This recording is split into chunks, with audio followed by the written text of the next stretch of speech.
भगवान को देने के बाद हमारे स्मरण में ये नहीं रहना चाहिए कि मैंने परमात्मा को ये दिया, या मैंने इतना भजन किया, या मैंने इतना कीर्तन किया, या मैंने गुरु को या परिवार को या अपनों को ये दिया। अच्छा कर्म करने के बाद भूल जाना चाहिए, पर बुरा कर्म करने के बाद हमें भूलना नहीं। क्यों? क्योंकि जो तुमने किसी का बुरा कर्म करा है तो इस कर्म का भोग तुमको भोगना पड़ेगा। आज नहीं, कल नहीं, परसों। ये जीवन है। पहले का समय था कि लोग मरने के बाद फिर नरक जाते थे और नरक का भोग भोगते थे, नरक में चले जाते थे, नरक का भोग भोगा करते थे। ये पहले का समय था।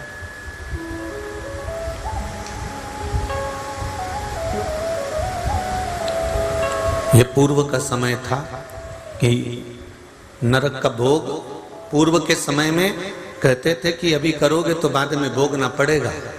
पर शिव महापुराण की कथा ये नहीं कहती है कि बाद में भोगना पड़ेगा। शिव महापुराण की कथा कहती है तुमने जैसा कर्म करा है, तुम्हारे मरने से पहले तुम्हें उस कर्म का भोग भोगना पड़ेगा, इसी मृत्यु लोक में, इसी भूमंडल में।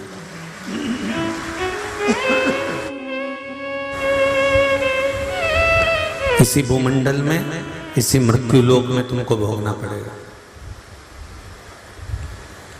ये बंद है।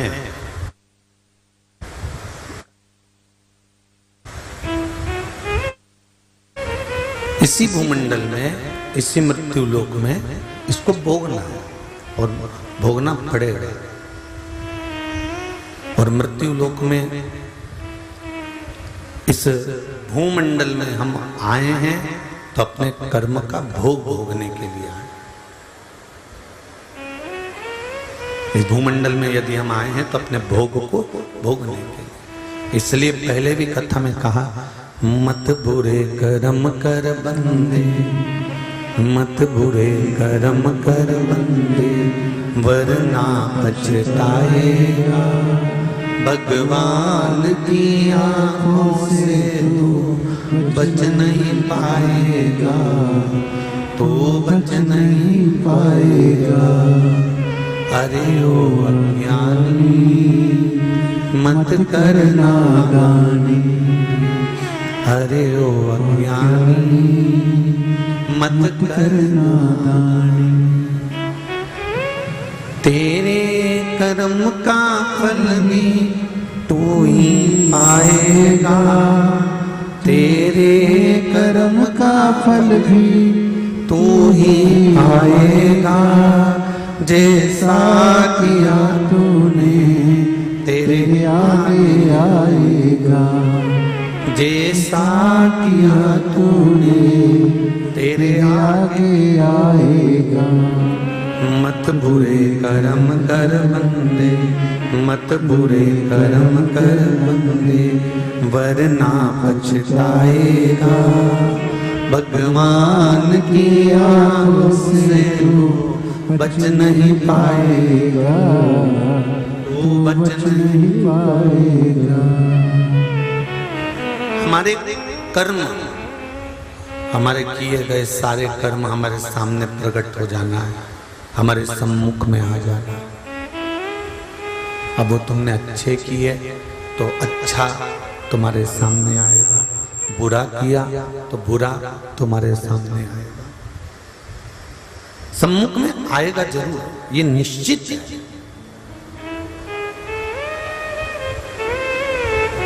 अच्छा, एक प्रैक्टिकल कर देखिएगा, छोटा सा प्रैक्टिकल है, आप जरूर करिएगा कि एक बंद कमरे में, बिल्कुल बंद कमरा, और उस कमरे में बैठकर आप किसी की निंदा कर देखना। एक प्रैक्टिकल करके देखना छोटा सा, कि बंद कमरे में बैठे और किसी की निंदा कर दे। किसी की निंदा करी, बंद कमरे में बैठकर आपने किसी की निंदा करी है, जिसकी निंदा करी है वो वहां पर नहीं है, ना उसका कोई पहचान वाला है, ना उसको कोई जानने वाला है, ना उसको कोई देखने वाला है। केवल बंद कमरा और आप हो। प्रैक्टिकल करके देखना, जिसकी तुमने निंदा करी है 15-20 दिन होंगे और तुमने निंदा करी और उस तक खबर पहुंच जाएगी, भले कोई था कि नहीं था।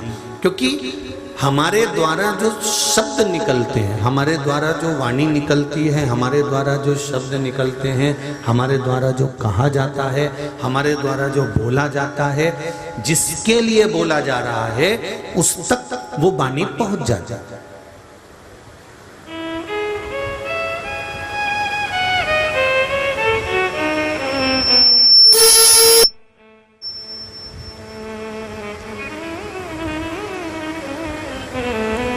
हमने जिसके लिए बोला वो वाणी वहां तक पहुंच जाएगी। अब समझिए, सिर में दर्द हो रहा है, गोली सिर की तुमने सिर पे मली है क्या? जम के तो बोलो नहीं, उसको खाइए। गोली खाने के बाद कहां गई? पेट के अंदर। बंद क्या हो गया? जम के तो बोलो सिर। हाथ में दर्द था, गोली हाथ पे नहीं मली है, गोली खाई गई पेट में, दर्द बंद कहाँ का हुआ? हाथ का। कमर में दर्द था, गोली खाई गई पेट में, पर कमर का दर्द बंद हो गया। गोली को कैसे मालूम कि सिर ही बंद करना है?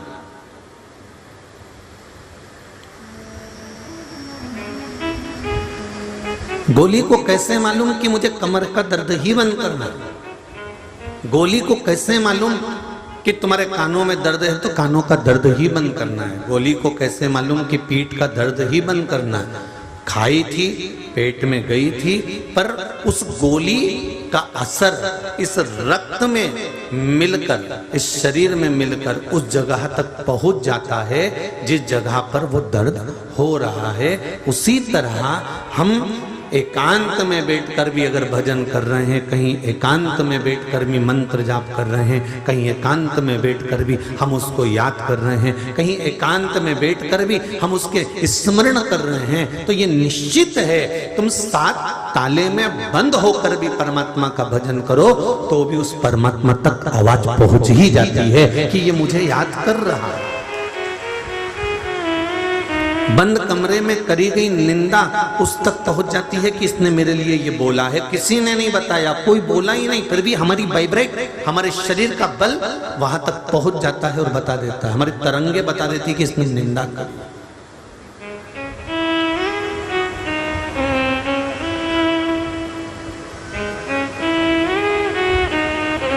आप एक कमरे में बंद हैं और उस कमरे में बंद होकर भी निंदा कर रहे हैं तो उसके तक खबर पहुंच गई कि इसने तेरी निंदा करी, इसने तेरे लिए कुछ बोला। अर्थात हमारी तरंग है, हमारे शरीर का जो तरंग है, वाइब्रेशन है, वो वहां तक बता देता है कि इसने तेरी निंदा करी है। उसी तरह हमारा किया गया भजन, कल कथा में कहा था कि आंख नहीं भी होगी तो भी भगवान मिल सकता है, शरीर का कोई इंद्रिय अगर खराब हो गई तो भी भगवान मिल सकता है। बस ये मन, ये चित्त, ये हृदय, ये दिल उस परमात्मा से लगा हुआ होना चाहिए, ये मन उस भगवान से लगा हुआ होना चाहिए। एक पत्र आया है, देखिए।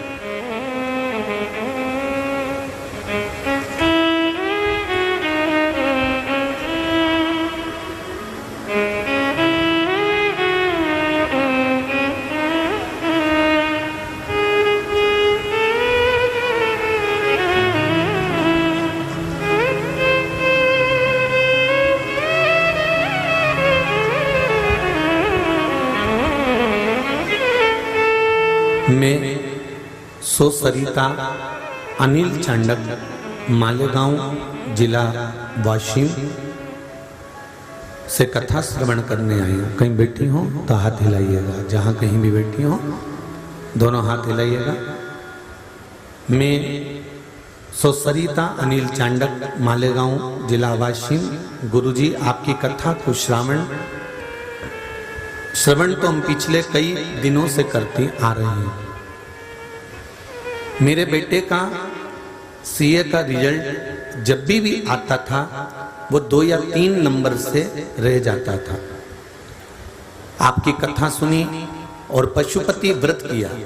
पशुपति व्रत जब एक बार का पूरा हो गया और दूसरे ही पशुपति व्रत में भगवान भोलेनाथ ने सुन ली और मेरा बेटा सीए एग्जाम में उत्तीर्ण हो गया। मैं बाबा को धन्यवाद देने के लिए आया। गुरुदेव, एक लोटा जल और एक बेलपत्र का क्या महत्व है वो समझ में आ गया। बेलपत्री पर शहद लगाकर चढ़ाकर जाने का क्या महत्व है, कोई मुझसे पूछे तो मैं बताऊं कि उस बेलपत्री पर शहद लगाकर चढ़ाकर जाने से मेरा बेटा जो हर बार फेल हो रहा था, उत्तीर्ण नहीं हो पा रहा था सीए में, आज मेरा बेटा उत्तीर्ण हो गया। इसलिए मैं धोख लगाने के लिए आई हूं। उसका महत्व क्या है, उसकी महत्वता क्या है? तेरी कृपा बिना न हिले एक भी अणु, लेते हैं श्वास तेरी कृपा से। एक पत्र और है, पूजा मंगेश जी फालके अकोला महाराष्ट्र से आए हुए हैं। जहां भी बैठे हो हाथ हिलाइएगा, दोनों आप ही हैं, दोनों हाथ हिला दो एक बार। श्री शिवाय नमस्तुभ्यम। हमारे यहाँ नियमित रूप से कथा सुनी जाती है गुरुदेव। शिवालय भी जाते हैं हम। बच्चे कुछ ज्यादा ध्यान नहीं देते थे, लेकिन परली में पहले दिन कथा सुनने आए थे। एक दिन की कथा सुनी और लोटा हम लौट गए थे, घर आए। एक दिन हुआ और दूसरे दिन, उस दिन श्री अभिषेक कथा का तीसरा दिन था। छठ पूजा थी। उस दिन हमारी चाची खाना बना रही थी। किचन में कुकर चढ़ाया और बर्तन साफ करने के लिए लग गई। कुकर चढ़ाए, कुछ मिनट हुए थे कि जोर की आवाज आई। आवाज इतने जोर की थी कि पूरे कॉलोनी में आवाज गई। आजू बाजू के घर वाइब्रेट हो गए। चाची वहीं कुकर के बाजू में ही खड़ी होकर चाची काम कर रही थी और मेरा बेटा भैयू बस कुछ सेकंड के लिए वहां पर खड़ा ही था। गैस के बाजू में हटकर किचन के बाहर निकल ही रहे थे, वहीं खड़े हुए। क्या हुआ कुछ समझ में नहीं आया। कुकर की सीटी निकलकर ऊपर फर्नीचर की अलमारी पर लग गई और नीचे गिर गई। एकदम चाची के बाजू में गैस का बर्नर टूट कर गिर गया। कुकर से ऊपर का भाग ढक्कन भी फट गया। किचन का पूरा रंग बदल गया। सब शॉक हो गए। देखने वाला कोई बोल ही नहीं सकता कि कोई बचा होगा, लेकिन शिव की कृपा से किसी को कुछ भी नहीं हुआ। सब सही सलामत है गुरुदेव। हम बाबा को धोख लगाने आए हैं कि परली बैजनाथ की एक दिन की कथा का फल क्या होता है। मैं और मेरी चाची हम बाबा को धोख लगाने के लिए आए। ये शिव है। बैठिए बहन। श्री शिवाय नमस्तुभ्यम। बैठिए बैठिए। हर हर महादेव। तेरी कृपा बिना न हिले एक भी अणु, तेरी कृपा से तनो तनो, हे गंगाधार मुक्तिदार ओमकार भोले ओंकार तो आयो शरण तिहारी शंभु तार तार तू। बखान क्या करूं मैं राखों के ढेर का, बखान क्या करूं मैं राखों के ढेर का। चपटी भगोत में है खजाना कुबेर का। हमारा किया गया भजन, हमारा किया गया स्मरण, हमारा किया गया कीर्तन, हमारा किया गया मंत्र जाप, हमारा किया गया नाम जाप, हमारे द्वारा किया गया भगवत स्मरण का कहीं ना कहीं उसका फल हमको इसी जन्म में, अगले जन्म की कोई गारंटी नहीं साहब। और हम तो कह ही नहीं सकते कि अगले जन्म में हम कहाँ होंगे और तुम कहाँ होगे, कोई गारंटी है क्या? और कहीं का ऐसा महाराज मिलता हो जो तुमको अगले जन्म की गारंटी लेता हो तो बात दूसरी है। फिर हम भी पूछ लेंगे क्या अगले जन्म में तुम देख कर आए थे कि हम कौन थे और तुम कौन थे? क्या मालूम कौन सा जन्म किसका कौन सा है, और कोई जरूरी नहीं है। शिव महापुराण की कथा यहाँ तक कहती है कि एक लोटा जल, एक बेलपत्र, एक चावल का दाना, एक पुष्प की पंखड़ी जो नित्य प्रति शिव को चढ़ाता है, शिव महापुराण की कथा कहती है कि उसका फिर कोई अगला जन्म नहीं होता, वो शिव में ही समा जाता है, वो जन्म और मरण के प्रपंच से छूट जाता है। जगत गुरु शंकराचार्य जी ने भी ये बात कही कि पुनरपि जननम पुनरपि मरणम के प्रपंच से छूटने के लिए शंकर का अनुमोदन करना है, भगवान शिव की भक्ति करना है, शंकर का अनुमोदन करना। गला पकड़ रहा है बाबू बहुत। शिव का स्मरण करना है, शंकर की भक्ति करना है। आप शिव का स्मरण में अगर डूबे हुए हो, शंकर की भक्ति में डूबे हुए हो, शंकर के स्मरण में, शंकर के अनुमोदन में डूबे हुए हो, तो ये निश्चित है कि हम और तुम कहां होगे ये पता नहीं है।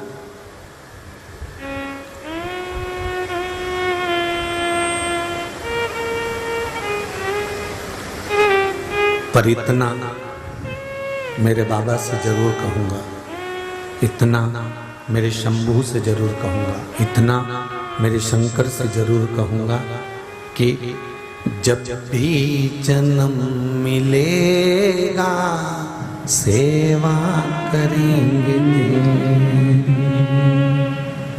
जब भी जन्म मिलेगा सेवा करूँगी। यहाँ इस कथा में कोई ग्वालियर का एक बालक आया हुआ है कथा सुनने के लिए। मुझे तो कल मालूम पड़ा कि वो सेंटिंग का काम करता है, पटिया जमाने का। और उसने एक नियम बना लिया, जब से शिव पुराण के पहले जब वो दर दर भटकता था, ठेला चलाता था, दूसरों के यहाँ काम करता था, धक्के खाता था, उसने उस दिन से नियम बनाया कि 15 दिन काम करूंगा और 15 दिन जहां शिव पुराण की कथा होगी वहां सुनने जाऊंगा। वो बेटा कहाँ? आप ही हैं, आओ एक बार, कूदिए जल्दी। 15 दिन काम करता है और 15 दिन में 6 महीने का कमा लेता है।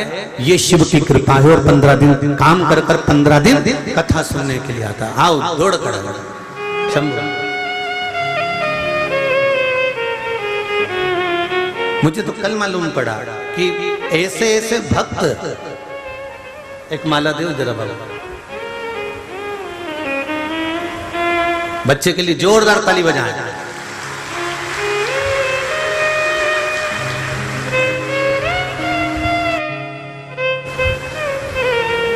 कहा गुरुजी दूसरे के यहाँ काम करता था, सामान ढोता था, साइकिल पर सामान बांध कर पेटियों को लेकर जाता था, पर जब से शिव महापुराण की कथा सुनी, एक लोटे जल की महत्वता जब से मैंने समझी है, गुरुदेव 15 दिन काम करता हूं और 15 दिन में मेरा बाबा इतना दे देता है कि 15 दिन में शिव महापुराण में पहुंच जाता।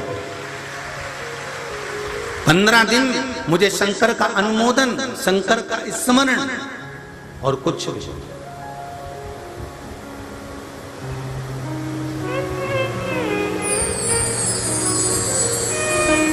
तो होगा इस पुराण में शिव की कथा। दुनिया के लोग भले कह दें कि बताओ उन्होंने ऐसा बता दिया, उन्होंने वैसा बता दिया, क्या होता है शंकर को जल चढ़ाने से, क्या होता है बेलपत्री खाने से। हम तो आपसे भी कहें हम ये नहीं कहते कि शंकर जी पे चढ़ी, आप तो शिव जी से औषधि मांग कर लाइए ना बेलपत्री की। आपका शुगर, आप तो प्रैक्टिकल कर कर देखना, शुगर लेवल में नहीं आ रहा हो, बार बार तुम डॉक्टर को जांच करा रहे हो, शुगर लेवल में नहीं आ रहा, एक बेलपत्री शंकर जी से मांग कर लेकर आओ औषधि के रूप में, और उस बेलपत्र को चबा चबा कर खाना प्रारंभ कर दो। हाँ, किसी किसी को बेलपत्र खाने से मुख में छार पड़ जाता है, जीवान छार छार हो जाती है, कड़वा मुंह हो जाता है, कई बार छाले पड़ जाते हैं।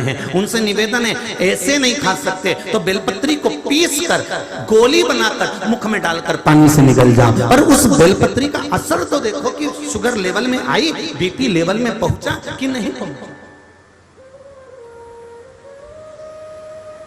हमें शिव से औषधि मांगना है, हमें शंकर से औषधि चाहिए, हमें उनका निर्माल्य नहीं चाहिए, हमें तो अमृतमय औषधि। क्योंकि शंकर के पास जो रहता है वो साधारण नहीं रहता साहब, चपटी भभूत में है खजाना कुबेर का। उसके तन पर अगर कोई भभूत का कण भी चढ़ जाता है, भस्म भी लग जाती है, तो वो कुबेर के खजाने जैसी हो जाता है।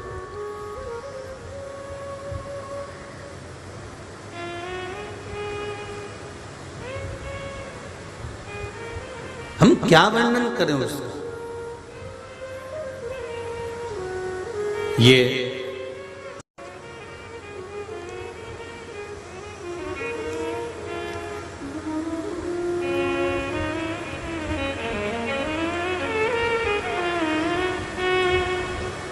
इतने सारे कार्यकर्ता लगे हुए हैं, कोई जैकेट पहना है, कोई कुर्ता पजामा पहना है, कोई नी पहना है, तो जीन्स शर्ट पहना है, कोई बनियान टी शर्ट पहना है, तो कोई किसी रूप में काम कर रहा है, कोई किसी रूप में काम कर रहा है। कई लोग इनको गाली भी दे रहे होंगे, कई लोग इनको अपशब्द भी कह रहे होंगे, तुम मुझे जानते नहीं हो, बाद में मिलना, जरा कथा हो जाए उसके बाद। कई लोग इनको आंख भी दिखा रहे होंगे, कई लोग अपशब्द भी कह रहे होंगे। कार्यकर्ता तो कार्यकर्ता है, सीटी भी बजा रहा होगा, आवाज भी दे रहा होगा, चिल्ला भी रहा होगा, कई लोग बोल भी रहे होंगे, पर ये निष्कपट भावों से, निष्कपट भावों से, ये नहीं कि मेरा आ गया तो मैंने आगे बिठा दिया, उसका आया तो पीछे, निष्कपट भावों से अगर इन कार्यकर्ताओं ने सेवा करी है तो 3 महीने के अंदर ये कार्यकर्ता भी मुझे सीहोर में मिलने वाले हैं, ये निश्चित है। उसका फल क्या होता है ये देखिए, उसके फल का आनंद क्या होता है। वो विश्व हिंदू परिषद, बजरंग दल, RSS और हिंदू उत्सव समिति, ये सब वहाँ दरवाजे पर चप्पल जूते का स्टैंड लगाए हुए हैं। कोई ट्रेगल साइकिल से, त्रिशूल नवदुर्गा समिति, वो साइकिल से बूढ़े लोगों को वहाँ छोड़ दिया जाता है, और इतनी दूर पार्किंग से वो बुजुर्ग कैसे आए, तो उसके लिए व्हील चेयर की व्यवस्था करना, उनको यहाँ तक लाकर छोड़ना, यहाँ से वहाँ ले जाकर छोड़ना, ये कुछ सहजता नहीं है। एक कोई समिति है, वो हमारे आप लोगों से हमारी कोई बात नहीं होती, और ये जजमान बैठे, इनसे भी पूछना, या इनके यहाँ कैमरे लगे हो तो उसमें देख लेना, हम अपने कमरे से नहीं निकलते, ना इनसे हमारी कोई बात होती। और इनके रिश्तेदार भी यहाँ हैं तो उनसे भी पूछना कि गुरुजी मिलते क्या, नहीं। वो तो हमारे जो ये ब्राह्मण जन हुआ, कार्यकर्ता हुए, जो यहाँ आते हैं, देखते हैं, तो वो बताते हैं कि गुरुजी कोई एक चाय और दूध का किसी ने स्टॉल लगाया है, ऐसी चाय तो घर में भी नहीं बनती गुरुजी, ऐसी जाड़ी चाय सुबह 6 बजे से चालू करता है तो रात्रि को 9-10 बजे तक। और केवल चाय नहीं, किसी का बच्चा रो रहा है, दूध दे दो भैया, वो दूध भर कर दे देता है, भैया हमको 1 गिलास दूध, वो दूध। क्या कहूं मैं, क्या खान करूं मैं। हिंगोली वालों, दिल लूट लिया तुमने, क्या वर्णन करे तुम्हारे लिए, क्या बोला। वो 20 रुपया ले वैसो तो क्या जोरदार ऐसी माताएं अपना अपना चूल्हा लगा लगा के बैठी है, गरम गरम रोटी सेक रही, और क्या जोरदार बेसन और रोटी। ये बेसन और रोटी तो तुम्हारे घर में भी आनंद नहीं आएगा जो लाइन लगकर खाने में आनंद आए। तुम देखो तो उसका आनंद। कोई सहज है क्या? कोई ठंडा पानी पिला रहा है, आरओ ले आए, आरओ की बोतल उन रख दी, पानी पिला रहा है, कोई चप्पल जूते संभाल रहा है, कोई व्यवस्थाएं लगी, ये सब इसने, कोई प्रसाद बांट रहा है बिना सोचे, क्या बांट गया, कैसे बांट गया, उसको मालूम ही नहीं। और लिख के रखना, हिंगोली वालों, तुमने कितना इन शंकर के गणों को दिया है। हम तो जो कथा में आता है उसको गण कहते हैं शिव का। इन शंकर के गणों पर कितना खर्च किया है उसको लिख कर रखना और हिसाब लगा कर रखना कि मेरे बाबा ने 3 महीने में चोगना कर दिया कि नहीं दिया। ये उसकी कृपा, ये उसकी उदारता है, ये उसकी दया है, उसकी करुणा है।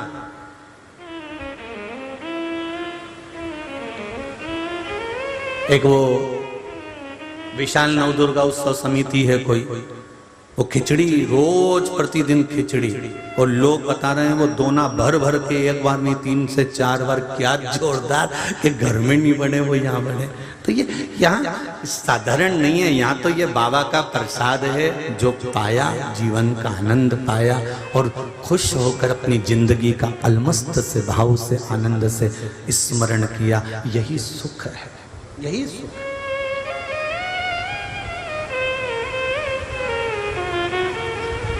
आप कहीं पर भी बैठकर भजन कर लो, आप कहीं पर भी बैठकर स्मरण कर लो, आप कहीं पर भी बैठकर मंत्र जाप कर लो, उस मंत्र जाप का असर आपकी जिंदगी में होगा जरूर, ये निश्चित है।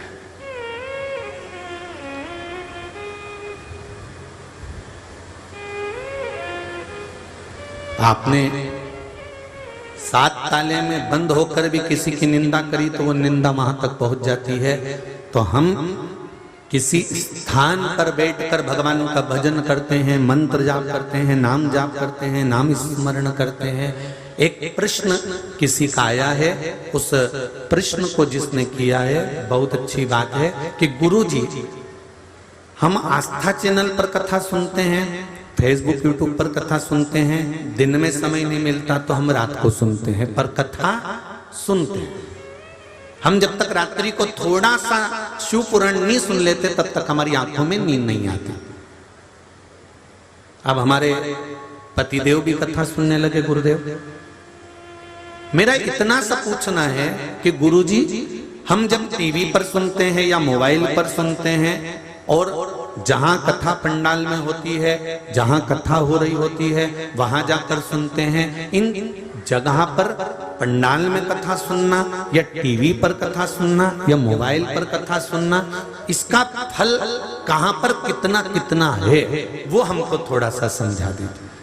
तो एक साधारण सी बात है, पलंग पर सोते सोते कथा सुन रहे हो, आप अकेले हो या पति है या बच्चे हैं साथ में, टीवी पर सुन रहे हो, वहां 4 या 5 लोग सुन रहे हैं, यहां कथा सुन रहे हो, यहां 4 या 5 नहीं, हजारों लाखों लोग एक साथ कथा सुन रहे हैं। इसका फल क्या होता है? जब 3.5 करोड़ रोम छिद्र ये मनुष्य के शरीर में है, 3.5 करोड़, एक एक रोम को गिनना शरीर के, 3.5 करोड़ रोम छिद्र मनुष्य के शरीर में होते हैं। इसके होने का कारण क्या है?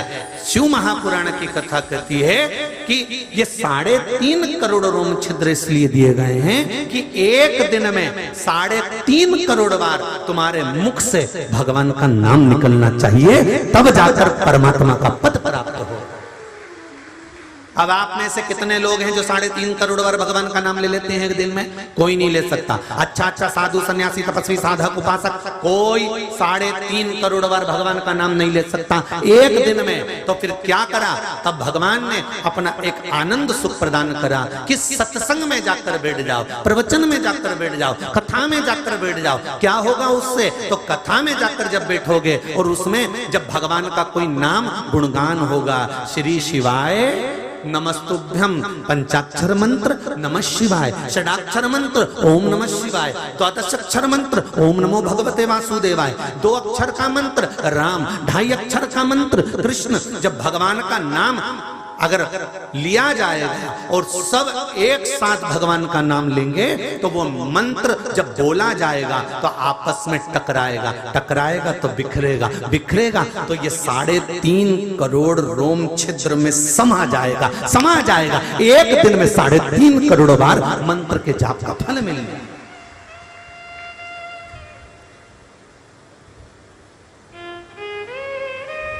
अब एक बार में 3.5 करोड़ बार मंत्र का जाप का फल आपको एक दिन में मिल गया।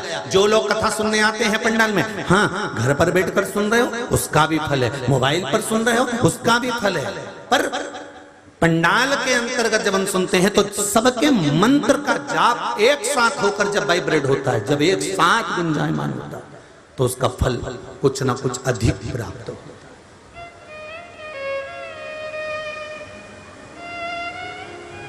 शंभो शरणे मांगू घड़ी दे घड़ी, दुख काटो दया करी ने दर्शन। एक व्यक्ति आवाज उठाता है तो उसकी आवाज थोड़ी दब सकती है, पर एक साथ हजारों व्यक्ति जब आवाज लगाते हैं तो उनकी आवाज दबती नहीं, वायुमंडल के द्वारा चलती चलती उस परमात्मा तक पहुंचती है और वो परमात्मा की कृपा हम पर तुरंत हो जाती है। ये उसकी कृपा से, उसकी दया से, उसकी उदारता से हमें प्राप्त होता है, ये उसकी कृपा से प्राप्त होता है।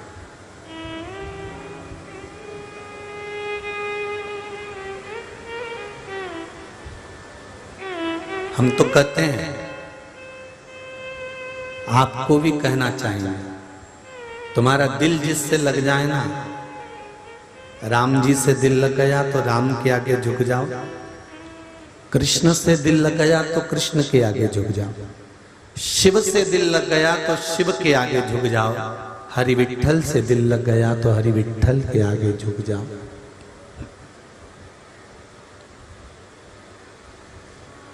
उस एक परमात्मा के आगे अगर झुक गए, केवल एक तुम्हारा जिससे मन लग जाए उस परमात्मा के आगे अगर तुम झुक गए तो ये निश्चित है वो परमात्मा तुम्हें किसी के आगे झुकने नहीं देगा, ये निश्चित है। अगर आपने उसके आगे झुक लिए, उसको पकड़ लिया, उसके चरण पकड़ लिए, उसका अनुमोदन कर लिया तो फिर वो झुकने नहीं देगा।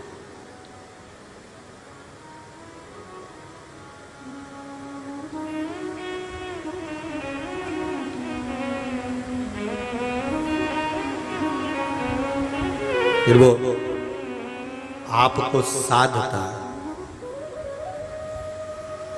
पकड़ लो हाथ गिरधारी नहीं तो डूब जाए। हे भोले, हे शिव, हे शंकर, आप साध लोगे तो सद जाए।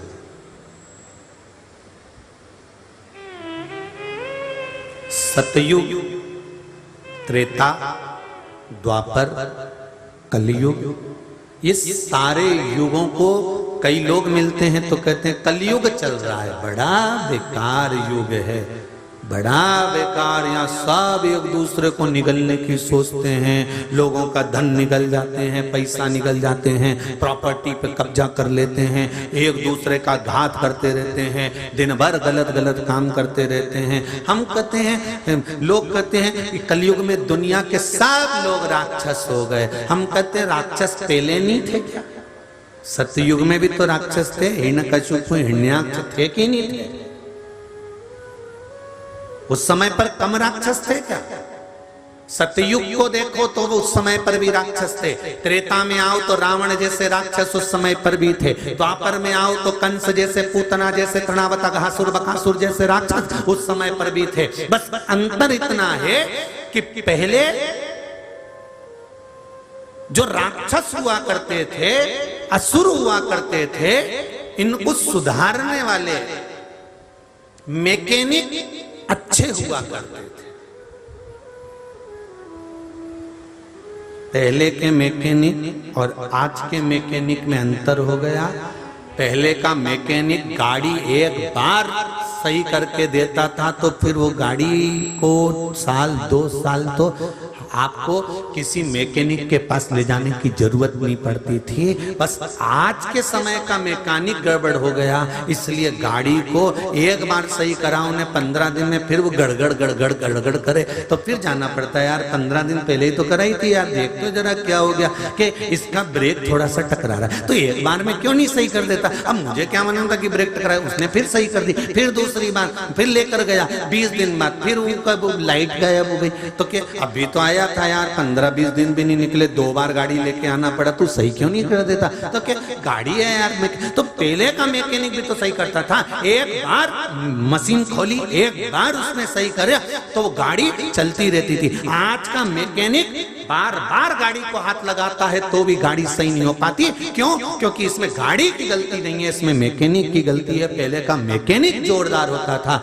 आज का मैकेनिक जोरदार नहीं है। उसी तरह पहले अगर असुर होते थे, राक्षस होते थे, तो पहले संत और ऋषि ये मैकेनिक इतने जोरदार होते थे कि एक बार प्रहलाद को भजन कराया तो पूरी गाड़ी सही करवा देते थे। इतना जोरदार मैकेनिक होता था। एक ऋषि, एक संत, एक साधु, एक सन्यासी, एक तपस्वी, एक साधक, एक उपासक पहले के ऐसे होते थे कि एक बार ज्ञान दिया और परमात्मा मिल गया, एक बार अच्छा मैकेनिक मिला तो परमात्मा मिल गया। और आज के समय में तो मैकेनिक ही ऐसे हो गए थे, इनको कौन सुधारे गाड़ियों को।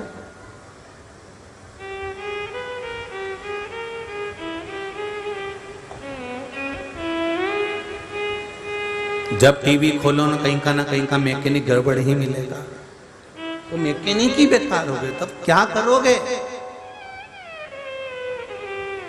कैसे गाड़ियां सुधरेंगे। शिव पुराण कह रहे हैं ये मौका मिला भजन करने का, ये मौका मिला है मंत्र जाप करने का, ये मौका मिला है नाम स्मरण करने का, ये चूकना नहीं चाहिए, ये छूटे ना।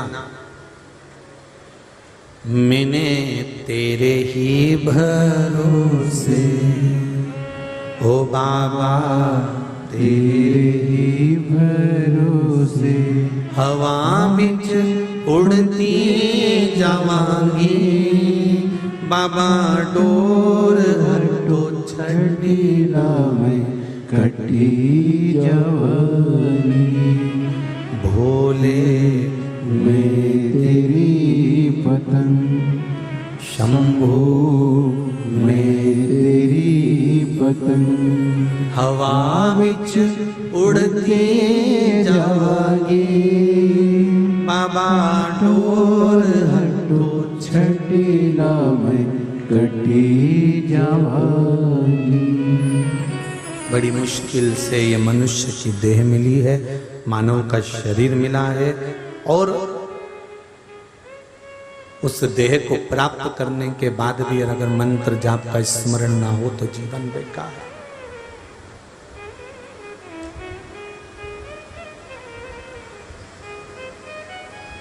बहुत मुश्किल से प्राप्त हुआ है, बहुत मुश्किल से।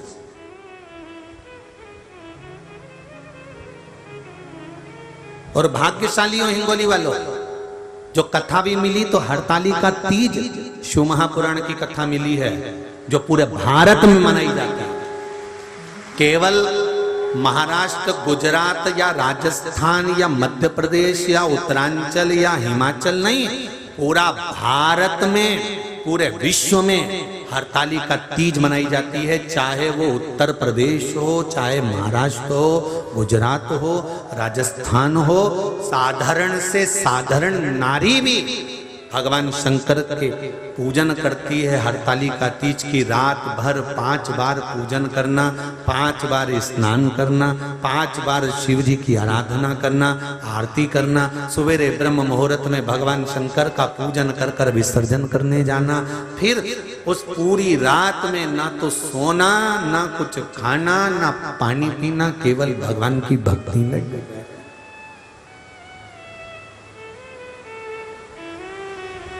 केवल शिव भक्ति।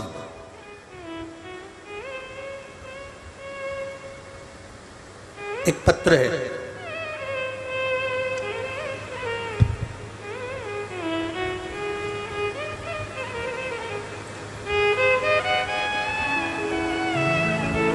सो कविता राजेंद्र रुणवाल डिग्रस महाराष्ट्र से हूँ। गुरुदेव, आपने हरतालिका तीज के दिन फुलेरे का दर्शन करें ऐसा मार्गदर्शन किया। महाराष्ट्र में फुलेरा किस तरह से बनाया जाता है हम लोगों को स्मरण नहीं है। क्या उस फुलेरे का वर्णन आप हमें करेंगे? कैसी पत्ती लगाना चाहिए, कैसा फूल? हमको ये प्रश्न कल यहाँ से जाने के बाद आ चुका था सीहोर के ऑफिस में, और उसके बाद हमने पंडितों को कहा था कि एक फुलेरा तैयार कर कर रखें और उस फुलेरे का दर्शन सभी को लाइव कराएं, जिससे घर पर या मंदिर में आप शिव जी की जब आराधना करें तो उसके ऊपर फुलेरा बंधा होना चाहिए। जैसे ये शिवलिंग आपने बनाया बालू रेत का, मिट्टी का, जो शिवलिंग का निर्माण करा है, उस शिवलिंग का निर्माण करने के बाद में आपके मध्य में जब आप शिवलिंग बनाते हो घर के अंदर हॉल में या मंदिर में, तो ऊपर कोई कुंडी वगैरह लगी हो, पंखा लगा हो, उस पे से रस्सी बांध कर लेकर आकर इस फुलेरे को इस तरह से शिव जी के ऊपर लटकाया जाता है। इसको फुलेरा कहते हैं। ये भगवान शंकर का अखंड सौभाग्य देने का फुलेरा होता है, जिसको माता पार्वती जी, उमा, कात्यायनी देवियों ने इसका स्मरण किया। एक गोल होता है,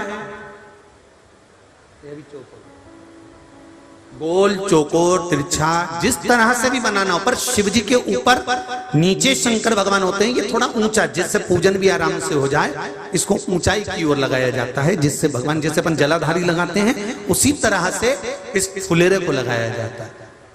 तो इस फुलेरे में कहीं ना कहीं पत्तियों को भी लगाना चाहिए। माला के साथ में कोई आम की पत्ती हुई, अशोक की पत्तियां हुई, उसका भी स्मरण इसमें आता है महाराज, उसका भी स्मरण।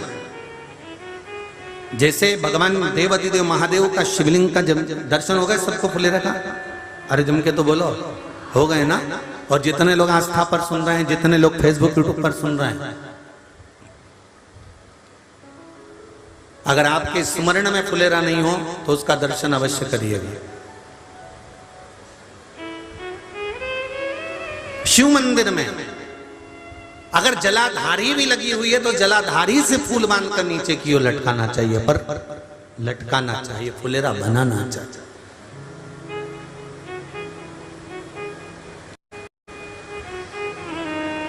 सात फल हैं फुलेरा के। कितने फल हैं? 7। ध्यान दीजिएगा। पहला, फुलेरा जो नारी व्रत करती आती है और व्रत कर्म उसका चलता रहता है, उस व्रत कर्म के अंतर्गत मान लो किसी कारणवश बीमारी में, कोई गमी के अंतर, कोई सूतक सावड़ के अंतर्गत अगर नारी पूजन नहीं कर पाती है, पूजन नहीं कर पाई और उसने केवल फुलेरे का दर्शन ही कर लिया, अपने पलंग पर पड़ी पड़ी भी फुलेरे का दर्शन कर लिया है, तो नारी को हरतालिका तीज के व्रत का फल प्राप्त हो जाता है। 7 फल हैं भगवान शंकर के हरतालिका तीज के फुलेरे का। पहला फल व्रत का मूल। दूसरा, यदि कोई नारी आई और उसके संतान नहीं, 10 साल, 8 साल, 5 साल, 6 साल, 7 साल, 12 साल, 15 साल हो गए, उस फुलेरे का मात्र स्मरण कर कर एक पुष्प भी उसने अगर हल्दी कुंकू का लगाकर उस फुलेरे का टच कर कर भगवान शिव के पावन चरणों में रख दिया है और विनती कर कर गई है, तो अगला फुलेरा वो खुद बनवाती है, उसकी गोदी में संतान आ ही जाएगी।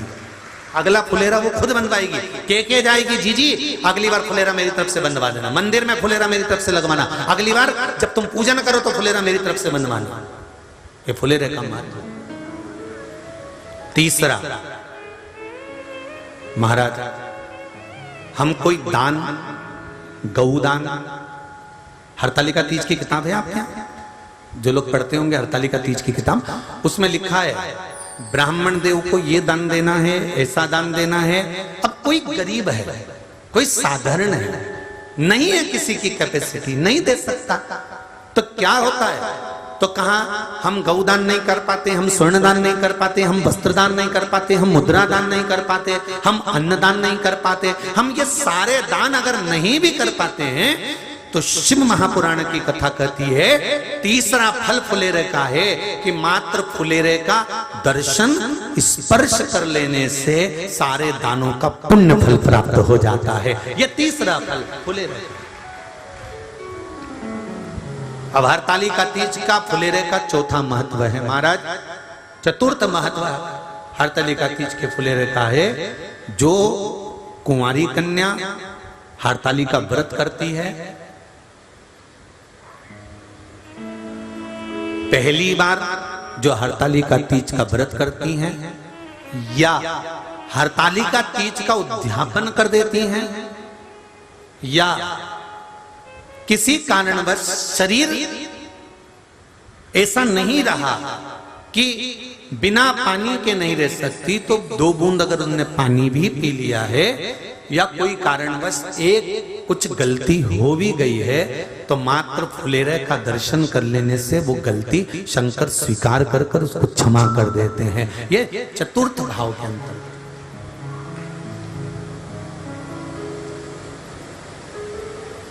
फुलेरे का अगला वर्णन करा गया महाराज शिव तत्व की ओर, शंकर भगवान की ओर। हम ना काशी जा सकते हैं, हम ना सोमनाथ जा सकते हैं, हम ना किसी स्थान पर जाकर एकांत में भगवान शंकर का स्मरण कर सकते हैं। मान लो हमें एकांत में बैठकर शिव की भक्ति करना है, किसी मंदिर में किसी देवालय में जाकर भक्ति करना है, तो फुलेरे का मात्र दर्शन करने से, पूजन स्मरण करने से उस भक्ति का फल भी हमारे खाते में आ जाता है। और फिर अगला आखिरी का जो वर्णन किया गया है वो कहा गया कि पार्वती मैया गुफा में जाकर भगवान का भजन करती थी, शिव का स्मरण करती थी और फिर अपनी सहेलियों के साथ बैठकर शंकर का स्मरण करा, जिसका फल पार्वती को मिला। तो कहा हम ना किसी गुफा में प्रवेश कर सकते हैं, ना हम किसी गुफा में या जंगल में जा सकते हैं। इस फुलेरे के नीचे शंकर भगवान की जब अर्चना करते हैं, आराधना करते हैं, हरतालिका तीज के दिन फुलेरे के नीचे हम भगवान शिव की पूजन करते हैं, तो हमारा वन में किया गया भजन का फल ही हमको प्राप्त हो जाता है। ऐसे फुलेरे का तीज कथा कितनी तारीख को पूरी होगी? जम के बोलो जरा। 29 को। और हरतालिका तीज कितनी की तारीख की है? 30 की। 31 को गणपति जी बैठ जाएंगे, गणेश जी महाराज। तो 30 तारीख को हरतालिका के दिन निवेदन है प्रत्येक शिव मंदिरों का स्मरण हो, या जहां हरतालिका व्रत होता है वहां फुलेरे का स्मरण होना चाहिए। शिव भक्ति।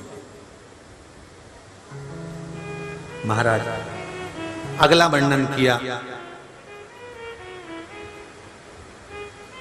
शिव पुराण कहती है भगवान शंकर का अनुमोदन हरतालिका व्रत, हरतालिका तीज शिव महापुराण की कथा कहती है देव ऋषि नारद भगवान विष्णु से सुन लिए, ब्रह्मा जी से सुन लिए कि तप का महत्व, साधना का महत्व, पर जो उन्होंने तुमरुका जी से सुना तो देव ऋषि नारद से रहा नहीं गया और देव ऋषि नारद ने तुमरुका जी से कहा तुमरुका जी क्या भादो महीने के शुक्ल पक्ष की तृतीया तिथि का इतना महत्व है कि शंकर भगवान नेत्र खोल लेते हैं। क्या शिवजी नेत्र खोल लेते हैं? इतना महत्व है।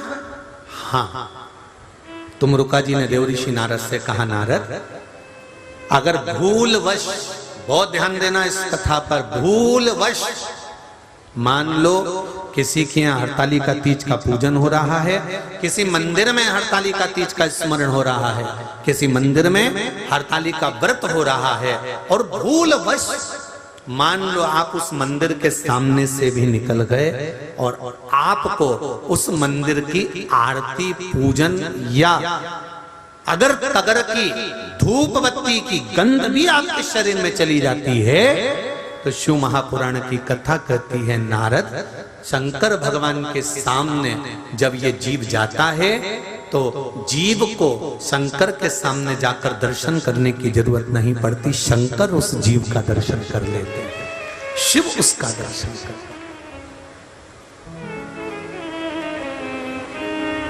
महाराज कितना ध्यान दीजिएगा जरा। शंकर भगवान की बारात गई, सारे हिमालय राज की नगरी के लोग शंकर भगवान को देखने आए थे। सुनिए ना कथा। छज्जों में खड़े होकर, घर के बाहर खड़े होकर पूरे हिमालय राज की नगरी के लोग शिव को देखने के लिए आए, दर्शन करने के लिए आए। और ब्रह्मदेव ने शंकर भगवान से पूछा था कि आप डमरू खड़का रहे हो, त्रिशूल घुमा रहे हो और इतने बेचैन पहली बार दिख रहे हो, इतने बेचैन, आखिर किसका दर्शन आपको करना है? किसका दीदार, किसका दर्शन?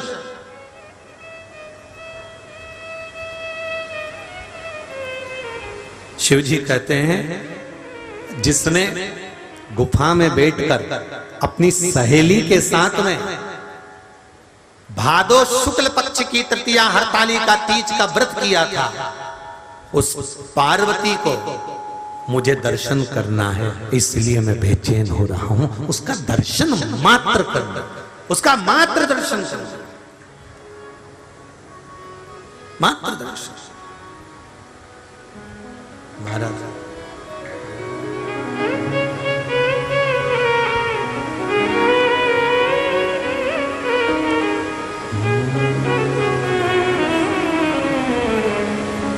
केवल दीदार करने के लिए, बड़ा सुंदर भाव का है।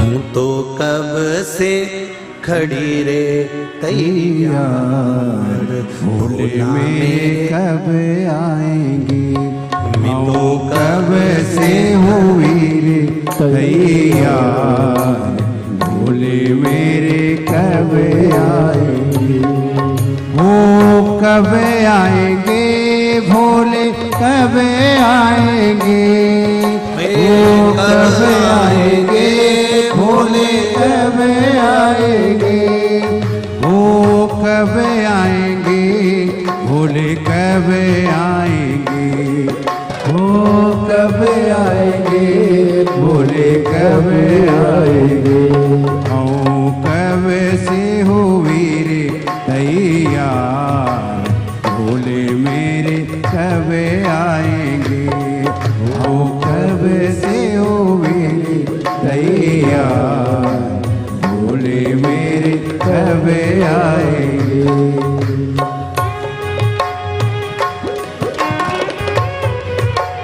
जय हो।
जय हो।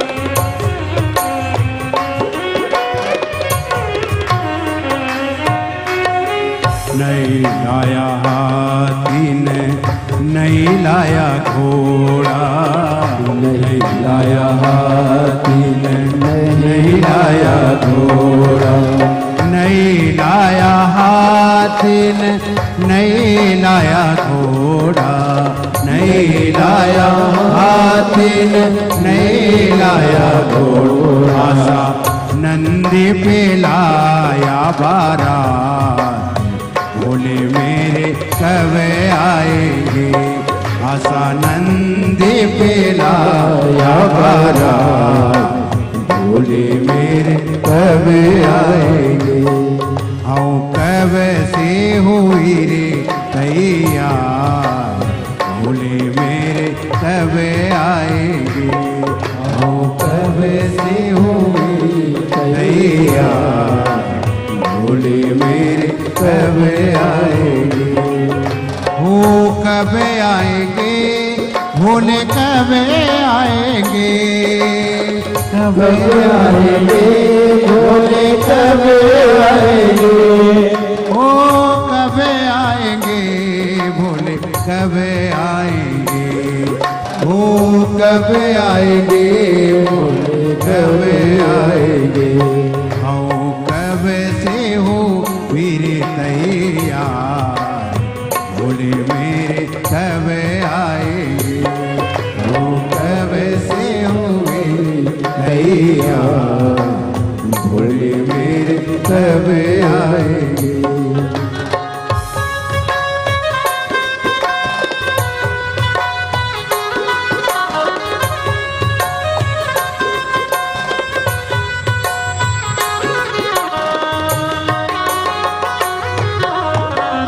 जय हो।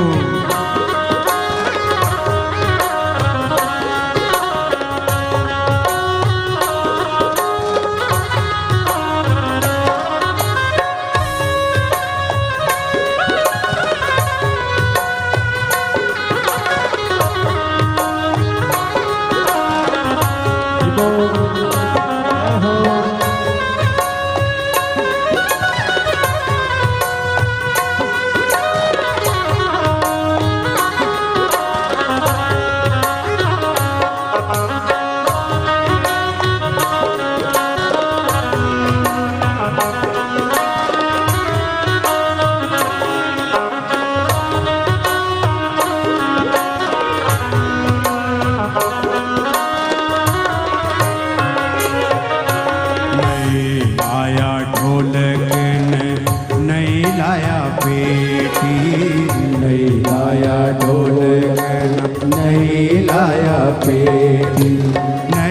लाया ढोलक नहीं लाया पेटी, नहीं लाया ढोलक नहीं लाया पेटी।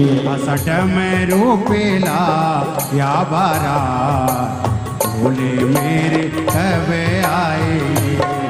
असट में रूपेला या बारात, भोले मेरे कब आएंगे।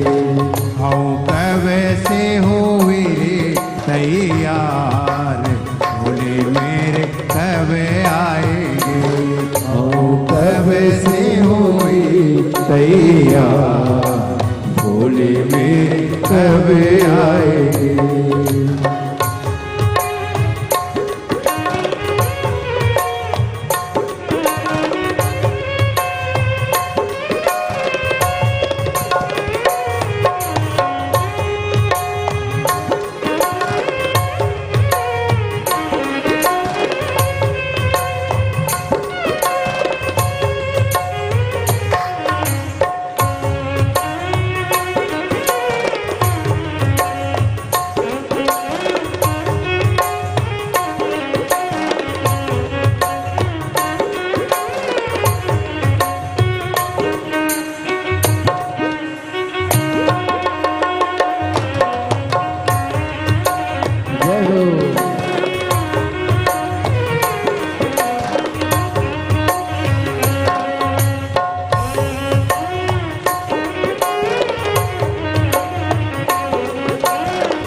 शंभो।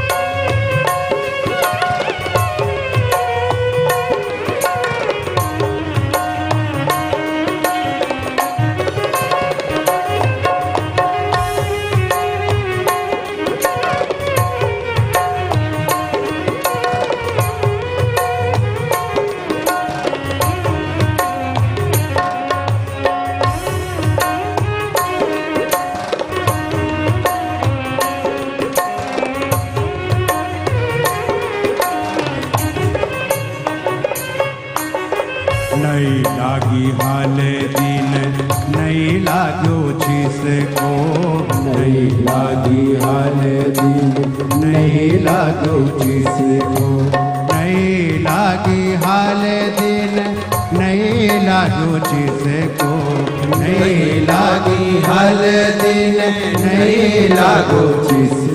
हंसी मसान की, आसी मसान की चुपड़ी आया रात, भोले मेरे कब आए, आओ कब से हुई तैया, भोले मेरे कब आएंगे, मैं तो कब से मरी रे तैयार, भोले मेरे कब आएंगे, मैं तो कब से मरी रे तैयार, भोले मेरे कब आएंगे।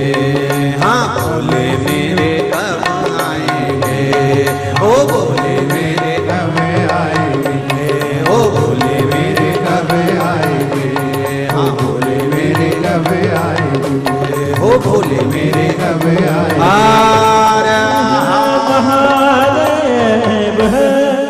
भगवान शिव की कथा कर रही, मैं तो कब से खड़ी रे तैयार, भोले मेरे कब आएंगे। महाराज भगवान शिव की आराधना, शिव मंत्र का स्मरण करेंगे। सभी लोग अपने स्थान पर बैठकर बाबा के आनंदमय मंत्र का जाप करते हुए बाबा से अपने दिल की बात, अपने हृदय की बात कहेंगे। श्री शिवाय नमस्तुभ्यं,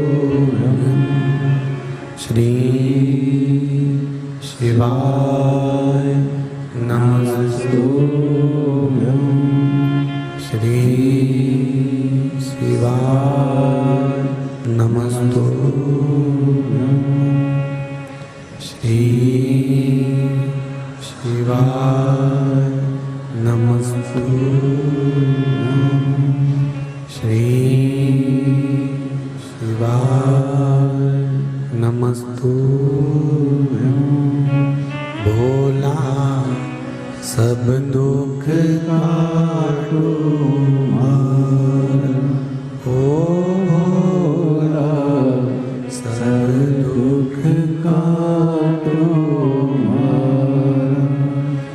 शिव शंकर जपूं तेरी माला, भोले बाबा जपूं तेरी माला, भोला सब दुख काटो मारा, ओ भोला सब दुख काटो मारा। वेश है मंगल मंगलकारी, वेश है मंगल मंगलकारी, शमशान वासी हमारा, शमशान वासी हमारा, भोला सब दुख काटो मारा, ओ भोला सब दुख काटो मारा। शिव शंकर जपूं तेरी माला बोले बाबा जपूं तेरी माला भोला सब दुख काटो मारा ओ भोला सब दुख काटो मारा। शिव कथा कह रही है। देव ऋषि नारद ने जैसा तुमुरुका जी से सुना वैसा की वैसा ही जाकर पार्वती मैया को कह दिया। माता पार्वती जी से जाकर जैसा तुमुरुका जी से विधान सुना था पूजन का, हरताली का, व्रत का, वैसा की वैसा ही पार्वती जी से कहा। पार्वती जी ने एक प्रश्न खड़ा किया।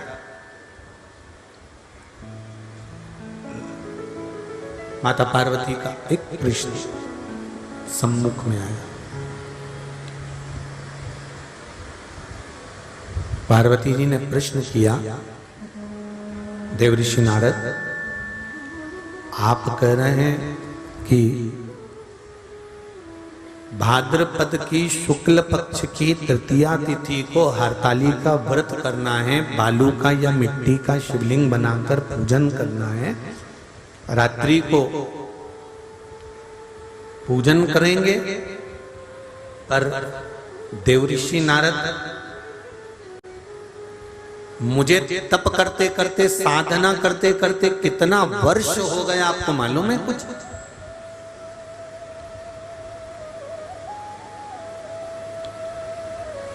कितने वर्ष तप साधना में हो गए, कितने वर्ष तप साधना में निकल गए, कितने वर्ष मेरे तप साधना के अंतर्गत निकल गए, आपको मालूम है कुछ?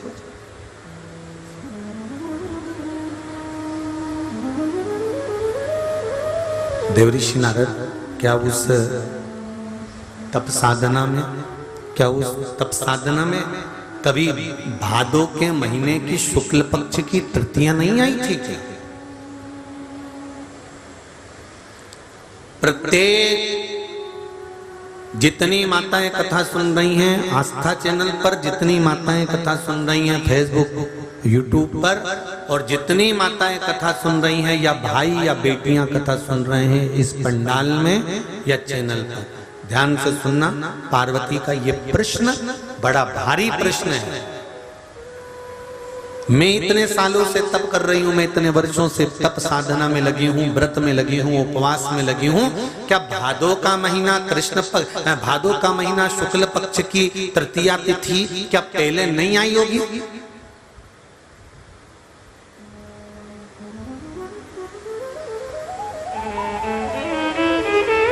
क्या पहले नहीं आई? आई, पहले भी प्राप्त हुई। शंभो रिटर्न बढ़ाओ, पहले भी प्राप्त हुई है, पहले भी। ऐसा नहीं है कि भादो महीने की शुक्ल पक्ष की तृतीया नहीं आई, आई।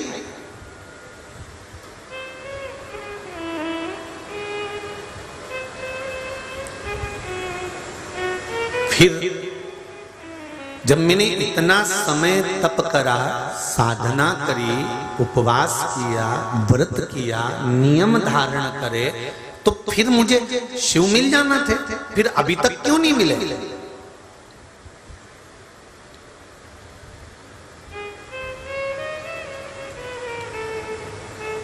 देखो बहुत अच्छे से समझ लेना हो, जितने भी लोग बैठे हो, क्या तुमने पहले हरतालिका तीज का व्रत नहीं करा क्या? अरे बोलो तो जम के, करा है ना? क्या पहले तुमने शंकर जी का गुणगान नहीं करा क्या? करा है ना? क्या पहले तुम शंकर के मंदिर नहीं जाते थे क्या? जाते थे।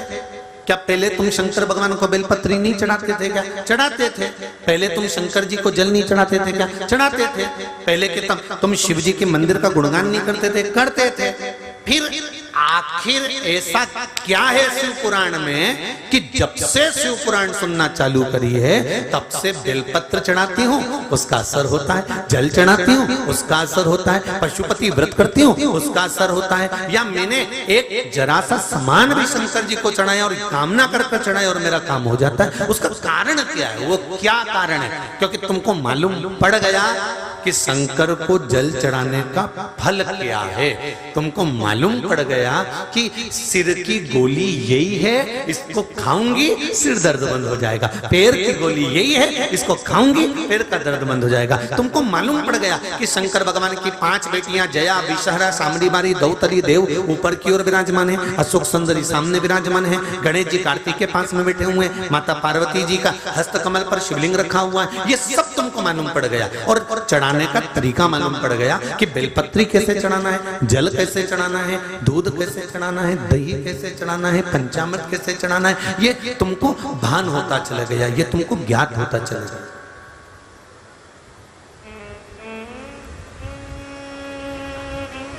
अभी तक अज्ञान थे हम, अभी तक हमें अज्ञान नहीं था इस चीज का। हम जाते जरूर थे शिव मंदिर, हम जाते जरूर थे शंकर के मंदिर, पर हमको ये नहीं मालूम था कि शिव जी पर जल चढ़ाने का इतना फल है।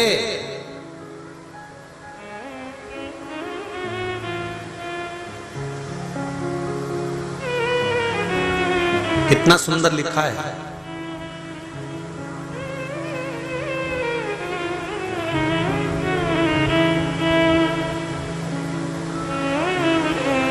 नारद पंच व्याख्यान के अंतर्गत एक बहुत सुंदर बात का वर्णन आता है।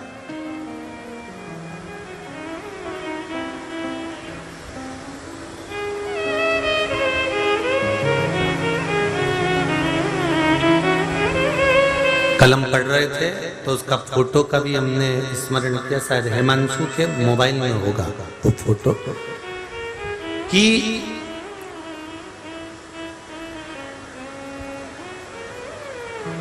कलम पढ़े तो उसका स्मरण ध्यान में आ रहा है कि वैष्णव आचार्य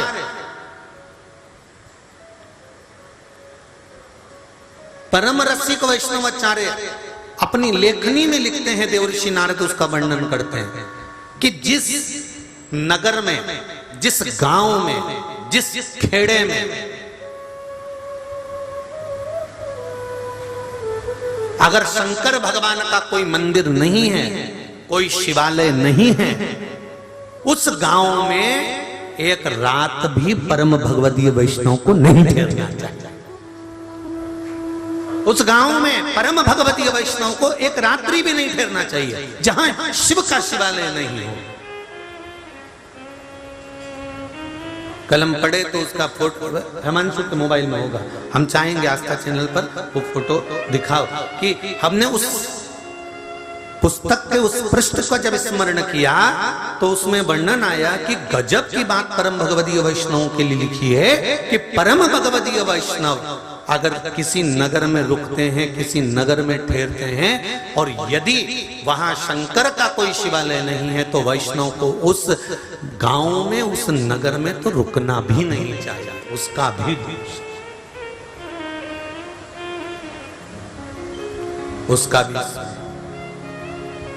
भारत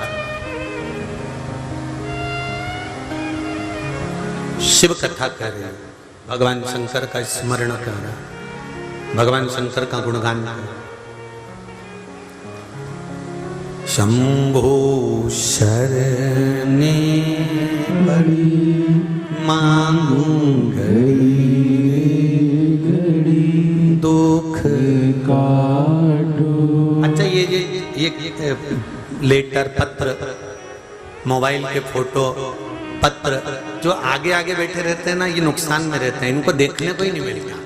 और जो एलसीडी के सामने बैठे हैं ना, एलईडी के सामने, वो तुरंत देख लेते कि हाँ ये पढ़ा। या तुम लोग घर जाके देखते होगे? अरे बोलो तो, देखते हो घर जाके? हाँ, अच्छा, मोबाइल भी चालू करके बैठते हो? जय हो, श्री शिवाय नमस्ते। तो चालू करा है क्या? हाँ, दिखाएगा सबको कि उसमें हमने पढ़ा तो उसमें लिखा है कि परम भगवदीय वैष्णव जो भगवान नारायण के उपासक हैं, जो राम और कृष्ण के उपासक हैं, उन परम भगवदीय वैष्णव के लिए भी देवर्षि नारद का संवाद कहता है। उस पुस्तक के अंदर वर्णन किया गया, उस ग्रंथ के अंदर वर्णन किया गया कि परम भगवदीय वैष्णव को ऐसी जगह ठहरना ही नहीं चाहिए जहां कोई शिवालय ही नहीं। पूछा क्यों? उस किताब की अगली पृष्ठ जो वर्णन किया गया, क्यों, किस लिए, तो कहा जहां शिव होते हैं वहां नारायण हमेशा विराजमान होते हैं, हमेशा विराजमान। अब आ जाओ तुम्हारे पास का गांव ओड़ा नागनाथ, क्या ओड़ा नागनाथ बोलते, ओड़ा नागनाथ बोलते, जो भी बोलते हैं तुम समझ जाना, हम नागनाथ समझ गए, बस तुम समझ जाओ, ठीक है। ओड़ा नागनाथ में पंडित जी कह रहे थे, गुरुजी हमारे यहां पुरुष जल चढ़ाता है, होंडा नागनाथ में हमारे यहां स्त्री को जल नहीं चढ़ाने देते, सही है क्या? अरे बोलो तो जम के। वहां पंडित जी बोल रहे थे तो हमको स्मरण है, और हमने पूछा क्यों, कारण क्या? तो कहा ये जो पीठिका है, जो नीचे की पीठिका होती है, ये पीठिका जो है उस पर जो शिवलिंग रखा है, तो ये शंकर भगवान तो शिवलिंग के रूप में है, और जो ये पीठिका है ये भगवान विष्णु के रूप में। पंडित जी बता रहे थे।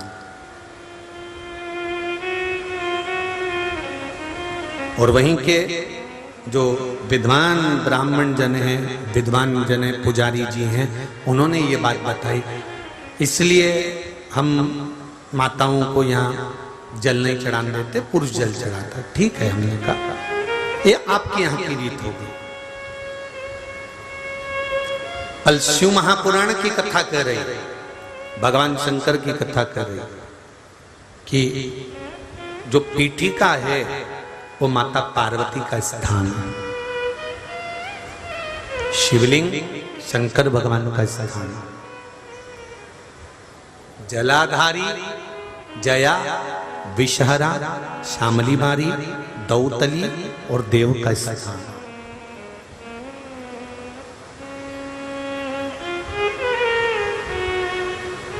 गुरुदेव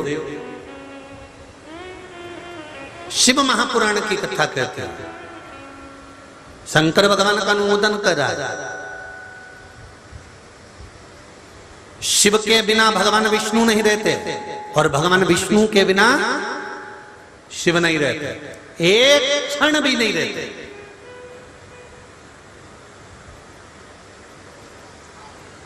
एक पल, एक घड़ी भी शंकर भगवान विष्णु के बिना नहीं रहते, और भगवान विष्णु शंकर के बिना एक क्षण, एक पल, एक घड़ी नहीं रहते।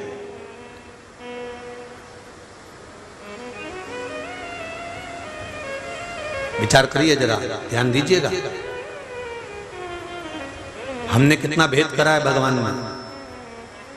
वो किताब का पृष्ठ, अब जितने लोग टीवी पर देख रहे होंगे या मोबाइल पर देख रहे होंगे, किताब का पृष्ठ दिखाया गया है, जिसमें देव ऋषि नारद वर्णन कर रहे हैं कि जहां शंकर का शिवालय ना हो, जहां शंकर का शिवलिंग ना हो, ऐसे नगर में, ऐसे गांवों में, ऐसे खेड़े में परम भगवदीय वैष्णव को नहीं रहना चाहिए। कितना सुंदर संवादी, सुंदर ग्रंथ के अंदर मिला, उसको पढ़िए, श्लोक के साथ उसका पूरा व्याख्यान। महाराज शिव कथा कह रहे हैं, शंकर का, भगवान शिव भगवान विष्णु के बिना नहीं, और भगवान विष्णु भगवान शिव के बिना नहीं।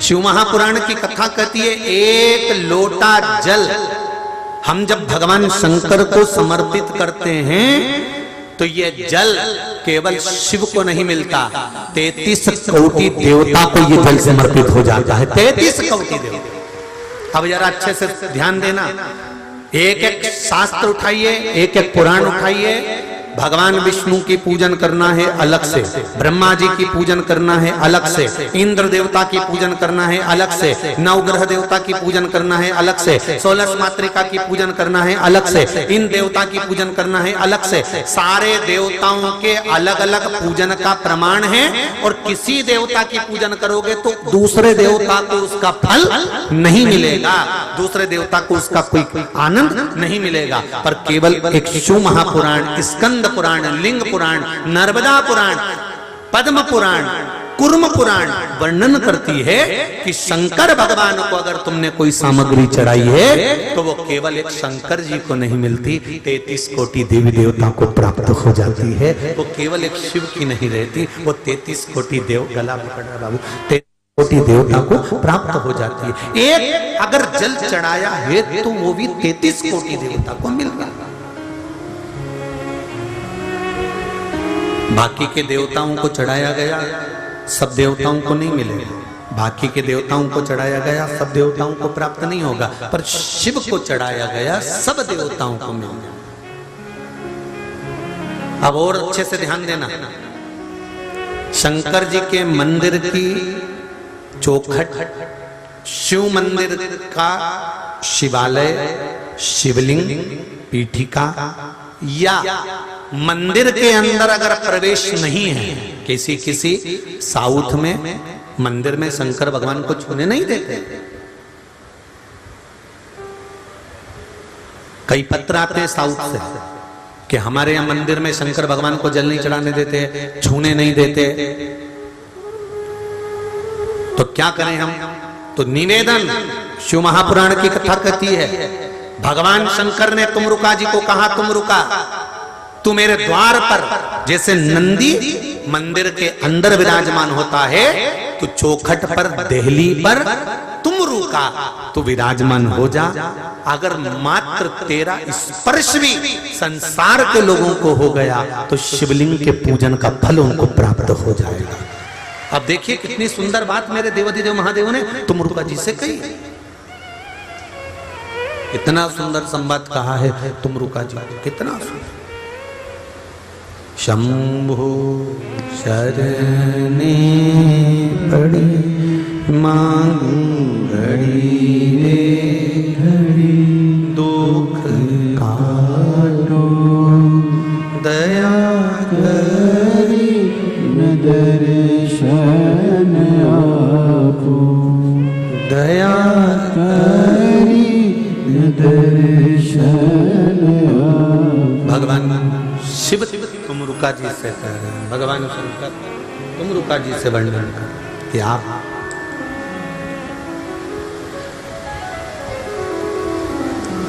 द्वार पर जाकर बैठ जाओ। अगर द्वार पर जाकर बैठ जाओगे,